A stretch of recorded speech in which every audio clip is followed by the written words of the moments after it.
Okay, mashallah, the soup is done. The meat really came out nice and tender. We got garbanzo beans, cilantro, white onion, tomatillos, okra, grass-fed beef. Really wholesome. Really wholesome. Look at that. Subhanallah.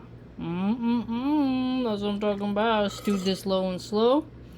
And, man, it may be summer, but this is gonna hit the spot, I must say. Hopefully you can try it as well. You can always squeeze some fresh lime into it. If you want, you can also make your cilantro less finely minced as mine, but I wanted it to be more flaky as well. I recommend using fresh cilantro, not dried, for this recipe. You can also add some potatoes, but I feel the garbanzo beans are quite sufficient, and the okra acts as a thickener as well.